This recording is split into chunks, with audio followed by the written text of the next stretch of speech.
following is a production of DallasCowboys.com and the Dallas Cowboys Football Club. How about them Cowboys?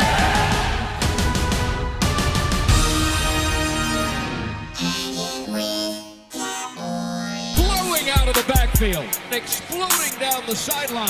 This is Hangin' with the Boys, presented by Wingstop, where flavor gets its wings. Now, your hosts, Nate Newton, Kurt Daniels, Jesse Holley, and Shannon Gross. Wacky Wild Wednesday here from the SWBC Mortgage Living Room in Frisco, Texas. Shannon Gross, Jesse Holley, Nate Newton, Kurt Daniels.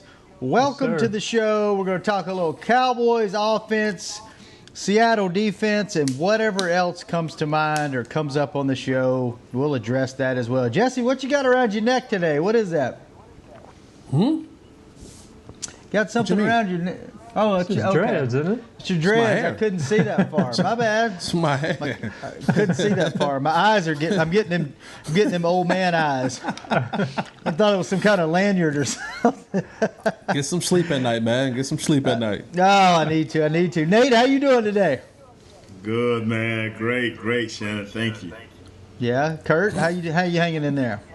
Hanging in there, man. Doing all right. Ready to get rolling. All right, well, let's get to it, man. What do you want to talk about first, Kurt? You got a bunch of stats you gave me today on the offense, on the Cowboys offense. You want to jump into those? Yeah, sure. I guess so. I mean, I think it's going to be interesting, sort of, game within the game, Dak Prescott versus Russell Wilson, and I'm excited to see what happens. I mean, I was looking at some past stats and sort of surprised that over the, since Dak joined the league in 2016, him and Wilson's stats are almost identical. And yet Wilson is a MVP candidate every year, and here we are wondering if Dak should be re-signed. I mean, I just wanted to kind of get your takes. Do you see Russell Wilson being that much better a quarterback than Dak? Yes, I see that. Yes. Yes. And the people around him make sure that he's successful by being even killed in the way they do things and how their defense can complement their offense and I tell people, I say just a number that you can always remember. If you can remember that you can score anywhere from 7 to 10 points a quarter, you will always give yourself a chance at the end of the game to be in the game. A lot of people saw what we did last week with the 30, 40 points in the fourth quarter, but that was comeback points. Last year, you saw the Cowboys either got 40 points or they got 10 points. There's no consistency there. That's what Russell Wilson gives you. If you watch the last two games, you watch 7, 6, 10, 14. And in the third quarter, they take off as an offense and a defense. And so that's not only Russell Wilson, that's the people around him playing with on a high level of consistency. And for me, it's Russell Wilson being able to do a lot more with a lot less. Remember, when Dak Prescott came into this league, his offensive line was intact. 3 Pro Bowlers, 3 All-Pros, a future Hall of Famer or 2 on that offensive line. He had a number 4 overall pick at running back. He had some good receivers, and they brought in a number 1 receiver. I mean, he's had a lot more. When you hear Russell, and as corny as it sounds, but when you hear Russell Wilson say, "I'm Mr. Unlimited," he is really Mr. Unlimited for this team. Russell Wilson has been, is doing, and will continue to do what we've been asking for Dak Prescott to do. We've been asking for Dak Prescott to be in full control of this offense, in full control of everything that happens offensively for this team. Russell Wilson has been that for his team for a very long time. He's been to Super Bowls. He's won the Super Bowls. I mean, so for Dak, he needs to be able to unlock his Mr. Unlimited because the potential is there, but the difference between he and Russell Wilson is Russell Wilson actually uses his potential to maximize his opportunities offensively and really carry that team, really drives that team to victories, where Dak, he does it at times, but it's inconsistent. So we need Dak to be a little bit more Mr. Unlimited and go ahead and take over this offense like Russell Wilson does his. A couple of years ago, you did a stat, Kurt, where you came in and said, man, Russell Wilson is like 75% of his offense. That was running and being able to throw the ball. And I say, that's it. Because what Jesse just said, he's working with less. But he understands his offense, and he's had 2 or 3 different offensive coordinators. So this kid, knowledge, his well runs deep. So Dak, I think, has that ability, like Jesse says, but until we see it, and he take over a game, literally just take over a game, because you see here, and we supposed to be talking about the defense. I'm not even going there, but just to answer your question, man, you can't even compare the two at this point. Is that something that Dak can learn and get better at, or is it just kind of is what it is? Kind of right now, I think it is what it is with a new coaching staff. So you have to kind of figure out what your head coach and he's offensive mind too. So you're trying to figure out where they're going and how they're going to receive what Dak is trying to do. But if he showed dominance, I'm quite sure Coach McCarthy give it all to him. Why do you guys think? Why do you think that Dak's stats every year, his first 3, 4, 5 years in the league, his stats are always right up there with Tom Brady and Russell Wilson and all your elite quarterbacks in their first few years of their career. But it seems like Dak is always being questioned. There's always excuses. They're hollow yards. They're in trash time during the game. They're this, and this. What is y'all's take on that? Quarterbacks are judged like head coaches, wins and losses. We are the ones here at DallasCowboys.com that glorify the stats. And most teams that win going to have above average stats. But a quarterback will always be judged on the wins that they receive and, more importantly, the postseason wins that they receive. And that's how it's going to be judged. Yeah, I mean, Russell's obviously had more postseason success. But again, over the last – or since 2016 when Dak came into the league, I mean, Russell Wilson has a 42-23-1 record and Dak has a 41-25-0 record. I mean, they're nearly identical. So, yet, I guess because of his previous experience. What's their postseason records and how many appearances? Well, that's where you probably get the difference. Playoffs. And that is the difference. Yeah, Russell's had 10 games in the playoffs, is 7-3, and Dak has 3 games in the playoffs. He's 1-2. Do y'all think Dak is better than what he gets credit for, just because he hasn't won those, postseason games or made that run in the postseason, or does he get the amount of credit he gets is about what he's due? I think it's about what is due. I think sometimes people try to, negate him as a player sometimes. But I think when you're talking about Dak Prescott, you talk about him in that world of top 10, 11-ish quarterbacks. And I think that's on par to what he is. Nate said it perfectly.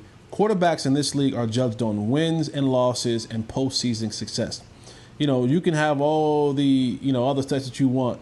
It's can this quarterback win? And when you get into the postseason, can he come up big for your football team? That's why you see all these quarterbacks who, are trying to get that elusive championship ring, because they know the way I get into the Hall of Fame, yeah, the numbers look great, but one way to ensure me to get into that Hall of Fame is to get one of those rings. And so that's how you judge quarterbacks. You judge quarterbacks on how many Super Bowl championships they can win. The stats are great.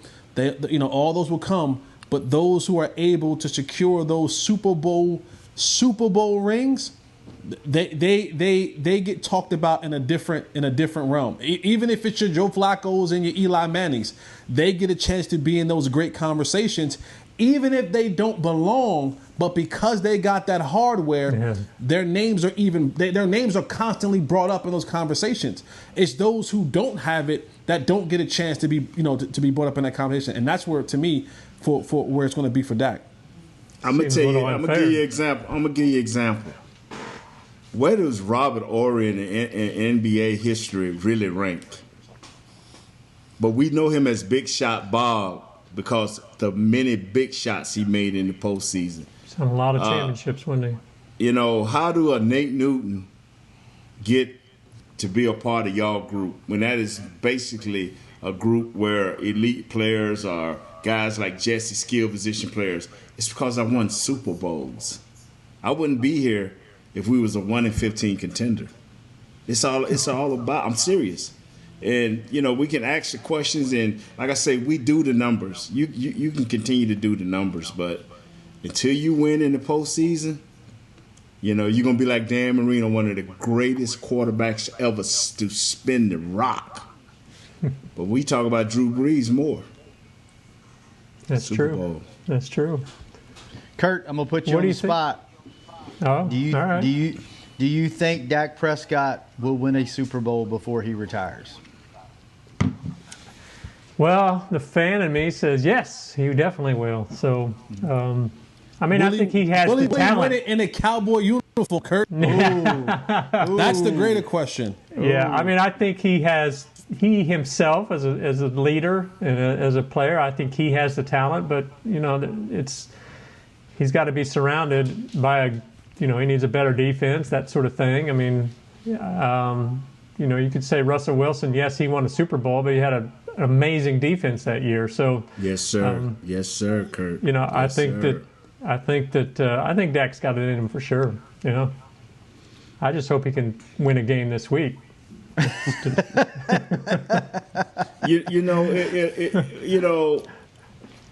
Me and Jesse both talked about it at different points in times. Where when do this team gel? When do this team get consistent? You know, that 7 to 10 points a quarter. When do they? You know, right now Seattle is averaging 36 points a game, 37 points a game. That is what we projected the Dallas Cowboys to do. But you have to be consistent in what you're doing and how you're doing it. Our offense, you know, we I'm quite sure when we start talking about our offense, you know, Kurt, you're gonna be able to give us some great numbers, you know. But we're 1-1. Yeah. No. And as Jesse kindly said, you know, on his Twitter page, you know, really the Cowboys supposed to be 0-2.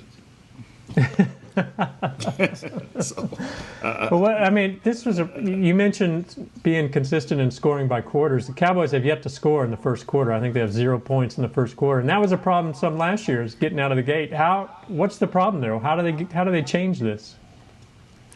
To me, I think for this team and with this quarterback, it's tempo, man. I think when you watch Dak Prescott at his best, when you just look at over his career, when Dak Prescott is in tempo mode, when there's not much time for things to be thinking and guys to be getting off, when he gets into that tempo mode and you just let him do him, he doesn't have time to worry about the next thing. Just let him do him.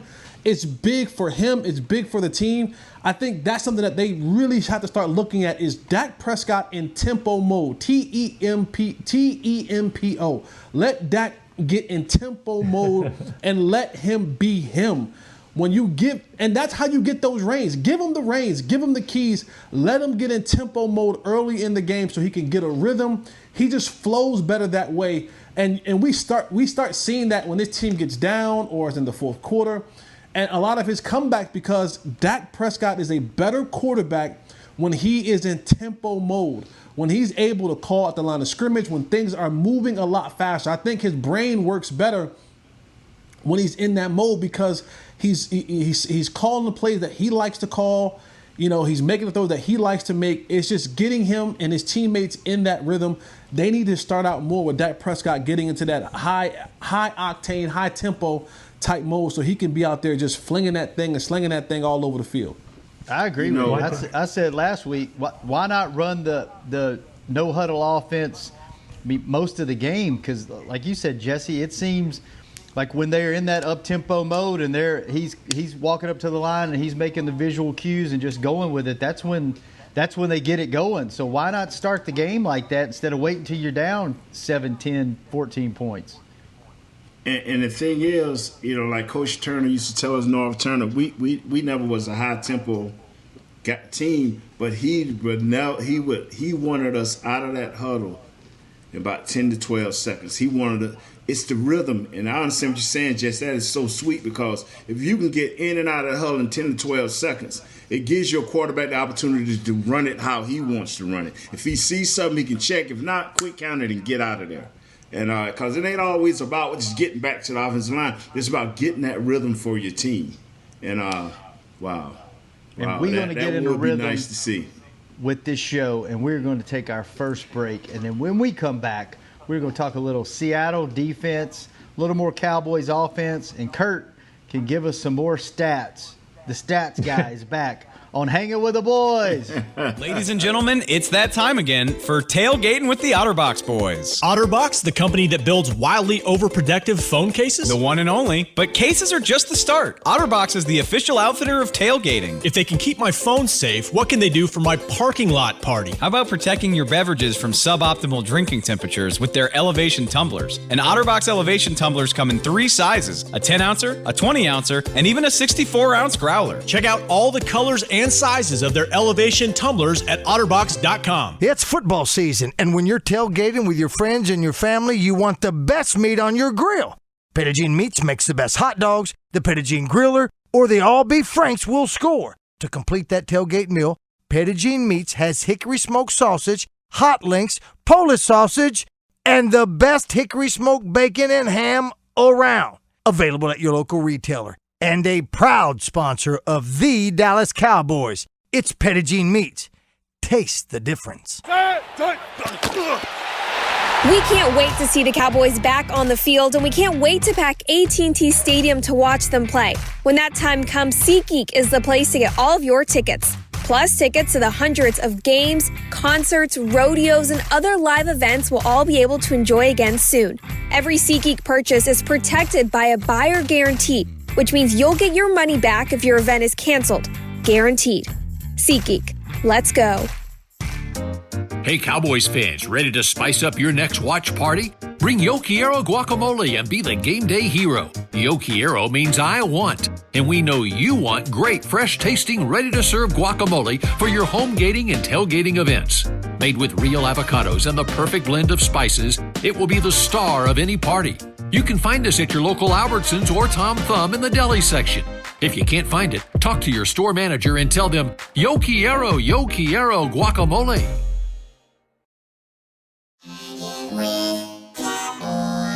Back to Hanging with the Boys. Back the SWBC Mortgage Living Room in Frisco, Texas. Shannon Gross, Jesse Holly, Nate Newton, Kurt Daniels, the stats guy, is back on the show. Cowboys single game tickets versus the Cleveland Browns. Get your tickets now when they return to AT&T Stadium Sunday, October the 4th.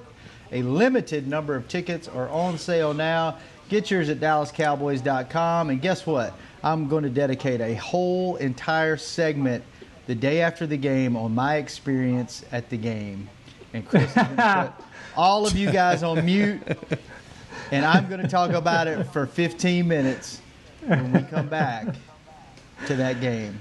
All right. Awesome. As long as you bring your mom with you and let her go to the game, we'll listen to you. Okay.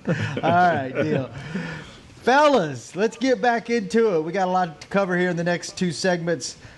Seattle's defense, a little more Cowboys offense. Kurt, you got some other stat. You were stat heavy in our pregame, our pre-show meeting that we have, which really is just an email of ideas that Kurt sends me for the show. But you put a lot of stats in there. Why don't you run through some of them? There's some good stuff in there. Well, the main one I wanted to ask you guys about was, really the heart of the Seattle defense is probably their linebackers and Bobby Wagner and KJ Wright. They're second in rushing yards allowed, 69.5 a game. I mean, how do the Cowboys get their running game going? How do they negate those 2 impact players? Well, the thing about it is you forgot to add Jamal Adams as that extra linebacker. That is very active. And then Hugo Amande, number 28, is UGO. He's another guy that they can do either safety coming up. impressing that issue. They don't mind you throwing on them. With Shaquille, what is that? The DB name? Shaquille Griffin. Shaquille Griffin. Yeah. And young Quentin Dunbar, they don't mind you throwing the ball on them. They gonna stop that run. They believe in it with all their heart. Ken Norton is gonna try to stop that run, and they figure if they can get you one-dimensional, they can prepare for that. So if they can get Zeke out of the game, not let Tony Pollard be a threat, they can live with the passing. The Cowboys, they faced Deion Jones last week, and he was kind of a handful. I mean, it's going to be even tougher. How do they block these guys? How do they keep the run game going then? Just execute. I mean, and I hate to sound simple, but that is what it's all about. Man on man.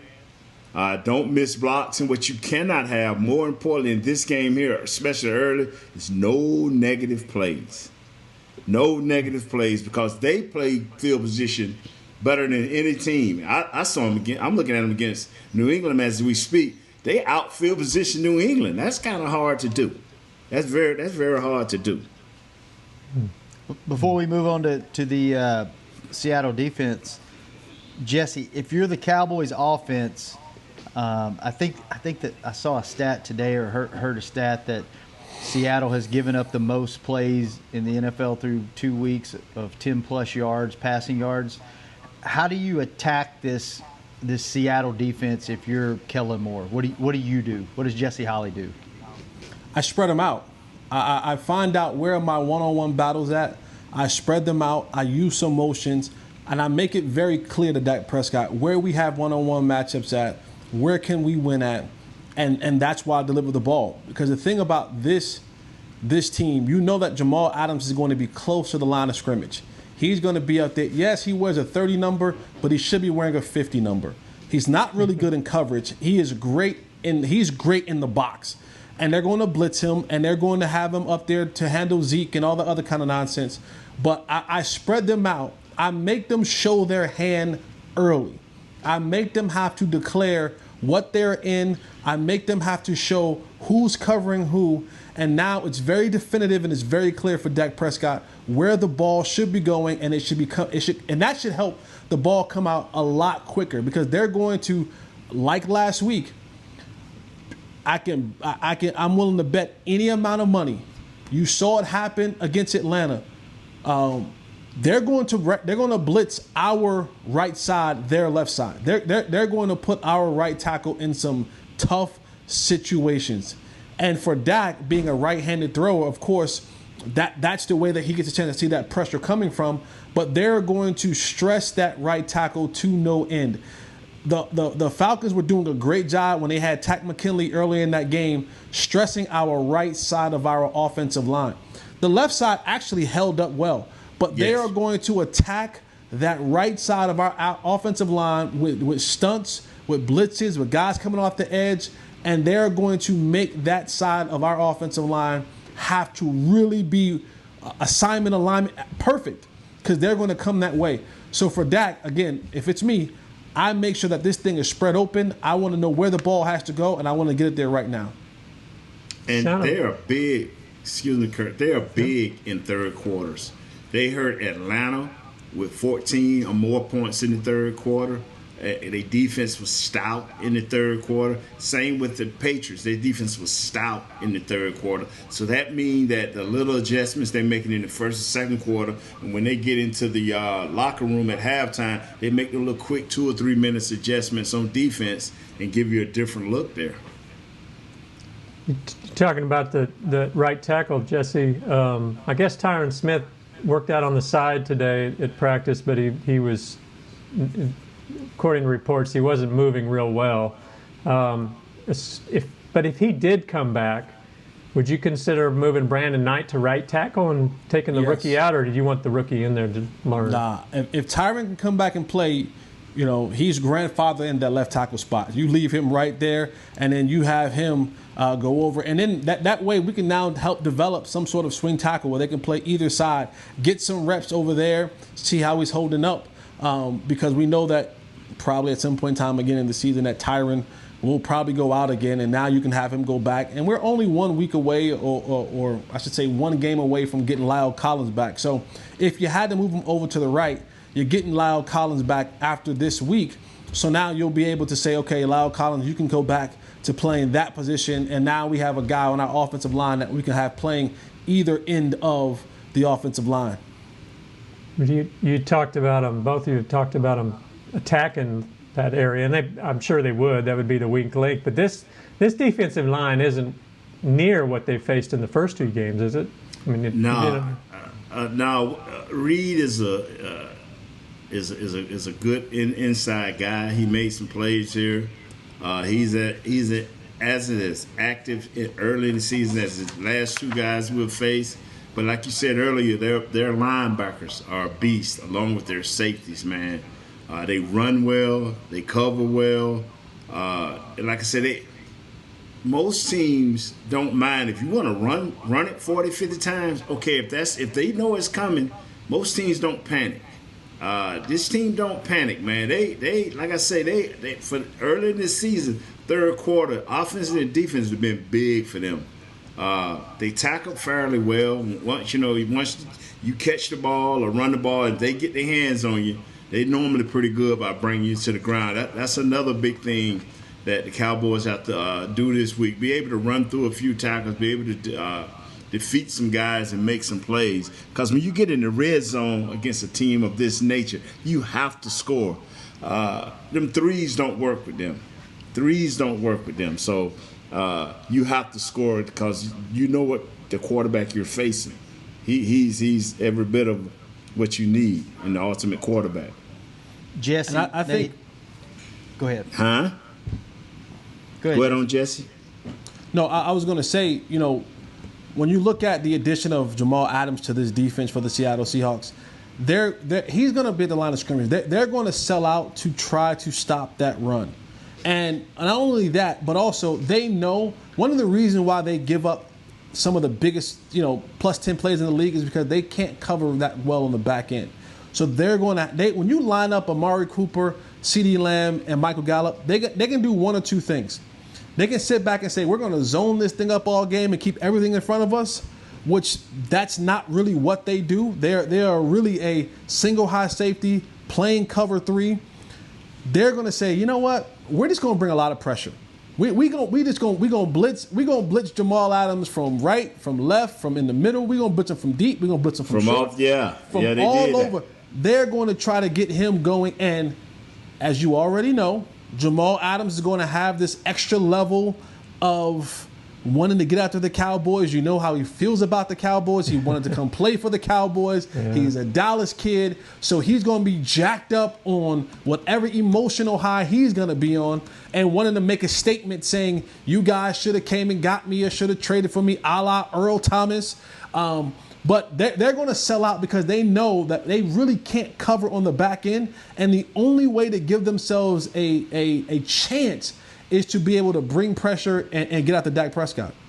If you're Zeke, and you're sorry, Nate. If you're Zeke, no. If you're Dak, you know where.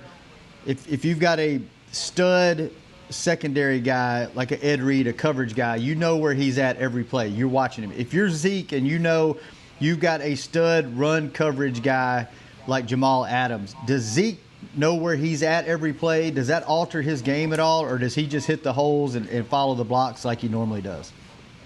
He has to know because a lot of time he has that guy. Yep.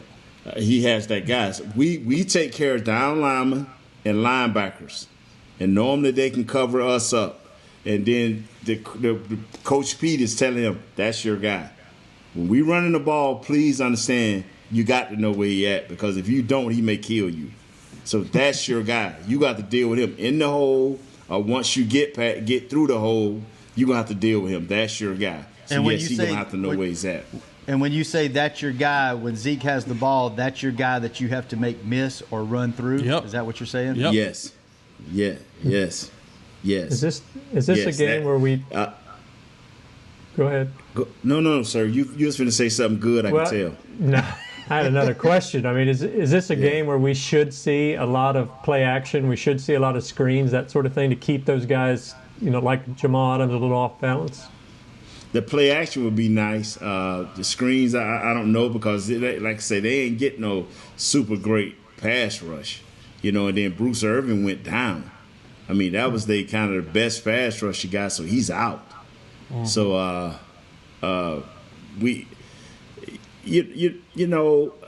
Kurt, Beard, it's gonna come down to when we get in the red zone, it's got to be 7, man.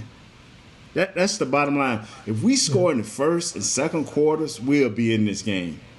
7. Excuse me, score it's 3. 7. And then in the third quarter, match them whatever they do. And then it's gonna give yourself a chance to win in the end. That's just what I believe. Yeah, let's take like 2/3 of the time Seattle's giving up red zone points, or red zone touchdowns. So you're right. You take advantage of that. Okay, let's take our last break then. When we come back. Hey, so y'all waiting on Jesse to talk, and Jesse going silent on us, boy. Jesse? I didn't know if he was going to a break or answer the question. I'm just trying to be obedient. That's two shows this week when Jesse doesn't say anything. Yes, and catches us don't say a word. It's all kind of Sorry, like, what do we do? All right, let's take our last break. When we come back, Nate, you played with Seattle's defensive coordinator, Ken Norton Jr. You've always said that he was one of the smartest guys that you played with. Let's see. Let's get your take on him and how he coaches, and if it matches up with his play style. When we come back for the last segment of Hangin' with the Boys. Ladies and gentlemen, it's that time again for Tailgating with the OtterBox Boys. OtterBox, the company that builds wildly overprotective phone cases? The one and only. But cases are just the start. OtterBox is the official outfitter of tailgating. If they can keep my phone safe, what can they do for my parking lot party? How about protecting your beverages from suboptimal drinking temperatures with their elevation tumblers? And OtterBox elevation tumblers come in 3 sizes: a 10-ouncer, a 20-ouncer, and even a 64-ounce growler. Check out all the colors and sizes of their elevation tumblers at otterbox.com. It's football season, and when you're tailgating with your friends and your family, you want the best meat on your grill. Pettigene Meats makes the best hot dogs, the Pettigene Griller, or the all-beef Franks will score. To complete that tailgate meal, Pettigene Meats has hickory smoked sausage, hot links, Polish sausage, and the best hickory smoked bacon and ham around. Available at your local retailer. And a proud sponsor of the Dallas Cowboys. It's Pettigene Meats. Taste the difference. We can't wait to see the Cowboys back on the field, and we can't wait to pack AT&T Stadium to watch them play. When that time comes, SeatGeek is the place to get all of your tickets. Plus, tickets to the hundreds of games, concerts, rodeos, and other live events we'll all be able to enjoy again soon. Every SeatGeek purchase is protected by a buyer guarantee, which means you'll get your money back if your event is canceled. Guaranteed. SeatGeek. Let's go. Hey, Cowboys fans, ready to spice up your next watch party? Bring Yo Quiero guacamole and be the game day hero. Yo Quiero means I want, and we know you want great, fresh-tasting, ready-to-serve guacamole for your home gating and tailgating events. Made with real avocados and the perfect blend of spices, it will be the star of any party. You can find us at your local Albertsons or Tom Thumb in the deli section. If you can't find it, talk to your store manager and tell them, Yo Quiero guacamole. Back to Hanging with the Boys. We are back. SWBC Mortgage Living Room, Frisco, Texas. Jesse Holly, Kurt Daniels, Nate Newton, Shannon Gross. And you should go tour AT&T Stadium. They are open for tours. It's the home of the Dallas Cowboys. You can run on the field, you can go into the locker room, and you can do so much more. AT&T Stadium tours presented by SeatGeek are available daily. Visit attstadium.com for details. Jesse, were you on the squad when they were in the new stadium, or were you? Yep, I opened it. Stadium? Okay, so you were on the team. How does the locker room and the facilities, as far as a player, compare to other stadiums? Oh, it's the best. I mean, I've been in the Patriots locker room. I've been in the Bengals locker room, and the Cowboys. It doesn't even the practice, like the star, is far better than, because some of the home locker rooms are actually the home stadiums, so it doesn't compare at all. Like our home stadium lockers are far and beyond better than some people's home stadium lockers. Our practice lockers are far better than some people's home stadium lockers. So what the Cowboys have it's stupid. The thing that always gets me is this is at. We lost you, brother. We lose Shannon. Yes, sir. Take over, my man. Take over, Kurt. Well, he had mentioned it. I dropped out. I'm back. Sorry, I don't know what I was going to say. The thing that always gets me is at the Star and at the stadium, they both smell so clean. Like they don't smell like a locker room. Like I don't know how they keep it smelling so clean because most locker rooms have that, dirty sock tinge of a smell, but not at either one of those. So, what were you going to say, Kurt? Interrupted you? You know why they smell? Why is that? You know why they smell so clean, Shannon? Why is that? Because people go in there and clean them up. And I'm not being funny. I'm not being funny. Most teams' locker rooms are sacred, so they don't have janitors or whatever sanitation people go in there and clean this up because you have tours all the time. Mm-hmm. So you have people go in there and actually clean this place up and keep it sanitized. That was one thing at Valley Ranch that surprised me. When I first saw that locker room, I thought, man, this is a 3-time Super Bowl winner locker room. There's like a curtain part, for the part in the way. I mean, it was not what I was expecting at all. But when we first started, that same locker room you talked about, when I first got to the Dallas Cowboys, that was state of the art. Yeah, because they used to when I first got there, they had it in segments. In the lockers, we had little offices. Each guy had an office. Then they had it in segments.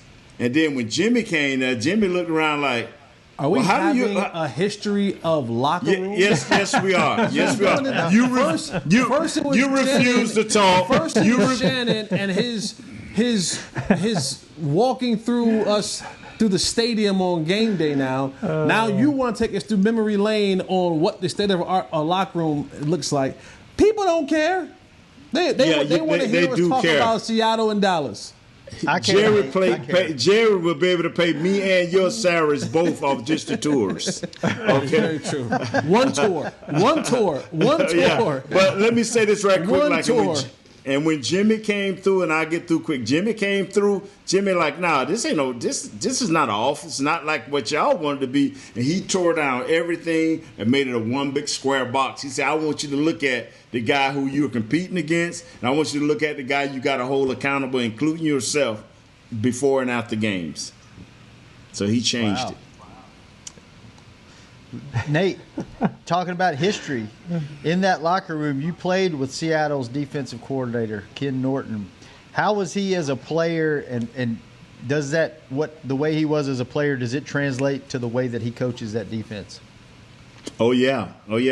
He's what I've liked about Ken is over the years is he's been able to adjust his coaching abilities and his coaching style to the players that he has to work with. That has been the nice thing. But when Ken was here with the Dallas Cowboys, you're talking about smart.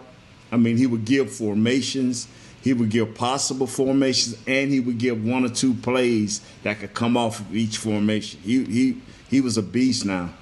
He was a beast, and he could run like a deer. When he was in the Coach Landry era, he was kind of restricted because Coach Landry had so many things in the flex that you had to do before you could turn loose. Jimmy read your keys and go to the ball.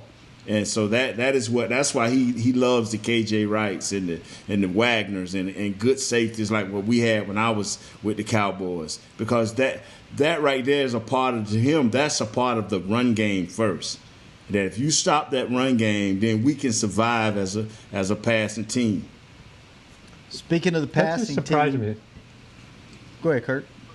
Well, I know you've said that they're going to try to make the Cowboys one-dimensional and really sell out to stop the run, but Cowboys are a good passing team. That just seems like you're kind of showing your weak link in some ways. It wasn't Atlanta too. Yeah. And, the biggest thing Cowboys is that put up. You got to score. I can't give you both. I can't give you both. give you both. I can't give you both because if I give you both, then you kill me all day. I can't do anything. So my thing is that let's shut this run down, and now we'll adjust to the passing game. If we can shut one down, we can adjust to the other. But if you're just wide open, butt naked, you can do what you want, how you want in the run game and the passing game. Well, hell, as a defensive coordinator, my team looking at me, I'm looking at them like, well, I don't know what you want me to do. They're getting 6 yards a clip running, 7 yards a clip running. They're getting 8 yards, 9, 10 yards a clip of passing. Now you just standing there like, well, what do we do? But if you shut one down, you put yourself in a situation where that team now has to be in 3rd and 8, 3rd and 9, longer down situations.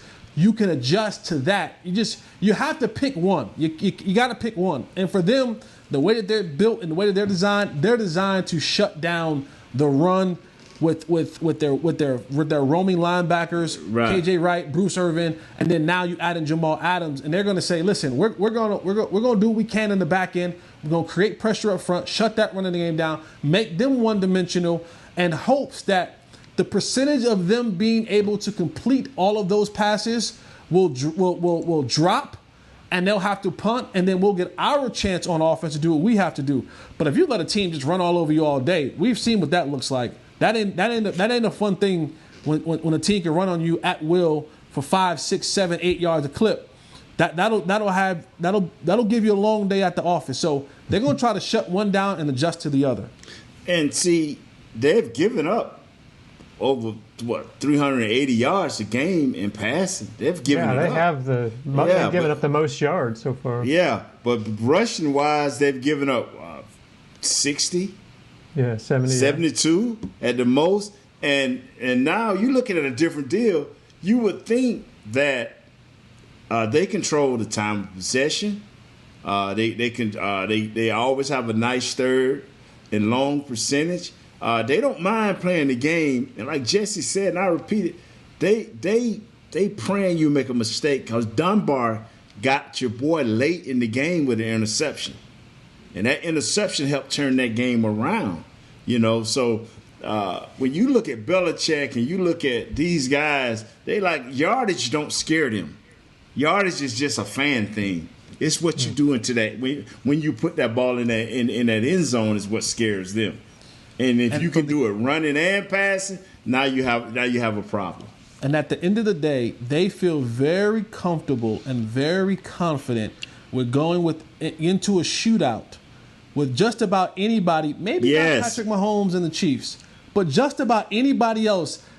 Pete Carroll feels like if I can get into the fourth quarter and I got a 7 to 10 point either lead or I'm trailing, I believe in Russell Wilson so much. I'm okay with being in the shootout. I think that my guy is going to be better than your guy on a more consistent basis if it comes down to us having to be in the shootout. I like my guys' chances. Again, maybe not against someone like the Chiefs or something like that, but I just feel that they feel like if this is going to be a back and forth thing and we're going to score back and forth, cool, I'm fine with that. I feel like you going to mess up before my guy messes up. And he think that Ken Norton can dial up 1 or 2 pressure plays. He think that Ken Norton can always dial up 1 or 2 pressure plays. And so far, they've been good, especially in the third quarter. If you're the Cowboys and you know they're going to try to shut down the run, how long do you stick with the run and just hope that you can, have the running game contribute, or do you just abandon the run and say, hey, we're just going to turn this into a shootout and attack their passing defense? Score first, and don't miss any opportunity to score. Man, I'd play action it, pass it, get rid of it quick. I mean, they got the passing game to get rid of it. I don't think you have to get rid of it quick, because if what Jesse says, if they do that and spread it out and say get Jamal off that ball further enough, because in this past game he came from 10 yards deep. And he got 2 quarterback hits and a sack late in the game once again. He came from everywhere. He was everywhere. So what you have to do that dude is can tackle too. Yeah, you what you have to do, and we talked about it yesterday, and I kind of went on a tangent and took Shannon deep down into the dungeon. You got to be consistent this week. You can't wait. If you wait on Russell Wilson, he will slaughter you. You can't wait. You have to score early and often. Put your foot on their neck, man. All right, fellas. That is nice. Put your foot on their neck with some grace, with some nicety and some grace. We will talk about Russell Wilson and the Seahawks offense tomorrow. Some Cowboys defense talk. We'll get into something else that we don't even Carson healthy. Know that we're going to get into. Carlos Hyde running. Nate, thanks for showing up. Jesse, thanks for bringing it. DK Metcalf, thanks call for bringing me. the stats. Chris Beam. DK Metcalf built like Jesse, man. Hard rock. We will be back tomorrow, same time, same place, with Hangin' with the Boys. This has been a production of DallasCowboys.com and the Dallas Cowboys Football Club. How about this, Cowboys?